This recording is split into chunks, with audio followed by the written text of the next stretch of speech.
I've known Bernie since the early 70s when we both were students at NDSU. I met Bernie spring semester of our freshman year of college in English class, English 101. I was introduced by a sorority sister who grew up with Bernie in western North Dakota. Bernie came from Killdeer, North Dakota, and I came from the southern part of India. For whatever reason, I can't remember the time that we met, any of those things, but at the same time, Bernie reached out to me. For some reason, he spotted me, and he reached out to me, and we became friends. Bernie was a student senator in student government, and I also was a student senator. And I had decided to run for student body president. So I knew that I needed to get Bernie's endorsement. I met Bernie first when I was calling on Cook Sign Company where he worked. I was waiting for someone to make a call with, and he came out and introduced himself to me, and since that time we've been friends. I first met Bernie as his customer, but later on in life I became his competitor.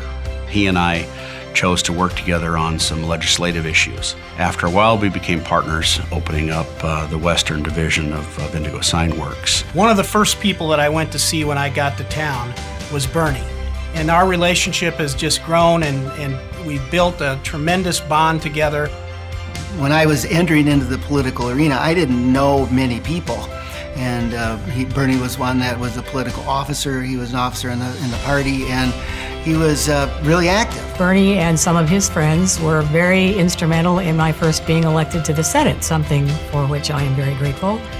But we have continued to be friends in involvement with community activities for a very long time since then. He's always been on the forefront of expansion or growth. Bernie is a difference maker, and people will reach out to him because when you ask him to do something, it is done well. He's been very, very active in the chamber in West Fargo, was chair there, and was instrumental, I think, in having the two chambers, or at that time, actually 3 chambers, merged together into one single chamber, which was the best thing that could ever happen. Everybody that knows Bernie knows that he's kind of referred to oftentimes as Mr. West Fargo. But the great thing about Bernie is he's a big thinker. He understands and gets the metro attitude that we must have to make our region stronger. It doesn't matter where in the state he is, he's constantly trying to make the business community better. Politically, he started working in District 13, became vice chair, started working at the party level at the state, became national committeeman. He really wants to make a difference for North Dakota and this region, for Fargo, Moorhead, and West Fargo. He's been hugely influential in the community, in the business community, in our social community, and certainly beyond the community, here, the community of the state and the community of the region. For as involved as he was in community, whether it's organizations, politics, he was always there for us, whether it was our sports organizations, football, Boy Scouts, etc. It was amazing that he had found the time to be there through all of it for us. He has a vision for what could be better in the community for all of us and our neighbors, and he wants to be a part of making that happen. He is a player, but he's also a worker, and he's not the one who's looking for the glory. He is a very humble person. Bernie taught me one of the main things in managing is making sure you're taking care of the people. When you make decisions, it benefits the people, and being selfless when you make those decisions. His wife Louise is a marvelous partner in this.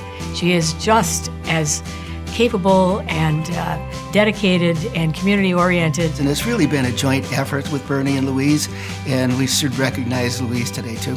He's a very loving, caring, devoted, and when I say that, he'll do anything for, friends, someone he knows, even strangers. He wears his heart on his sleeve, and he's pretty passionate about things, and so you always know where you stand and what his opinion is. He is a person who knows what he thinks, and will tell you what he thinks. He's a go-to person because he's very sincere and candid with you. People trust him.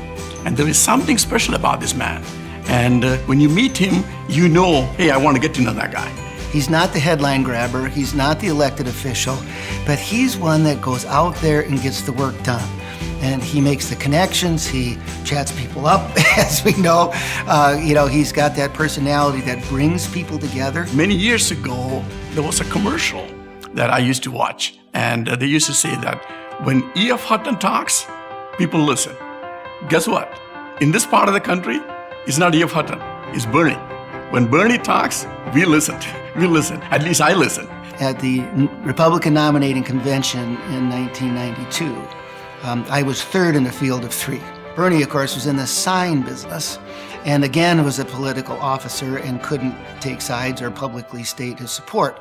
So when we came in to the convention, when he drove into the convention, there was one of those portable billboards in the parking lot at the BSA and on NDSU campus, and it said Schaefer Parking with a big arrow that was pointing toward all the parking spots in front of the building, the close-in ones. Now, it didn't say Schaefer Parking only. It just said Schaefer Parking with the arrow. And so people were just outraged, like, how did he get that? And how does he deserve to have the reserved parking in front of the building and all this and that? And it was kind of funny because it was just it's typical Bernie, I think the other thing people may not recognize is he's the softie in the family.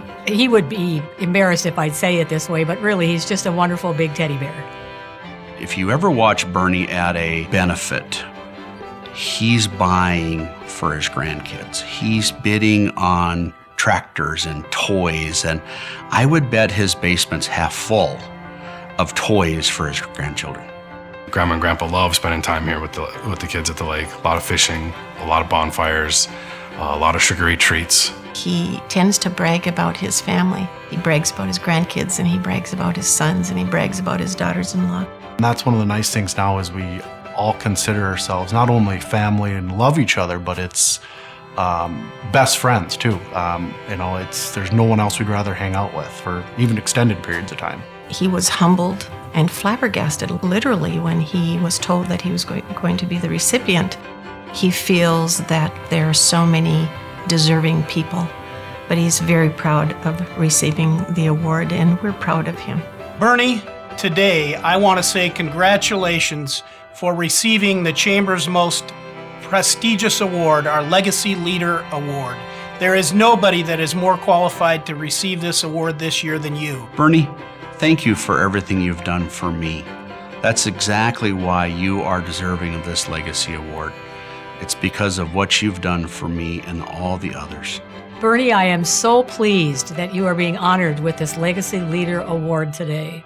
No one is more deserving than you, and I am so honored to call you and Louise my friends.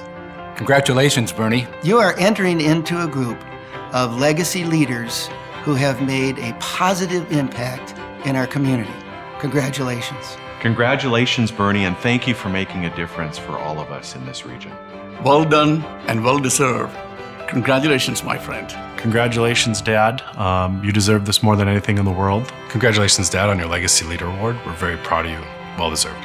Congratulations, Grandpa. We love you. Congratulations, Bernie, on receiving the Legacy Leader Award. Your years of commitment and service and dedication make you well deserving. We're very proud of you, and we love you.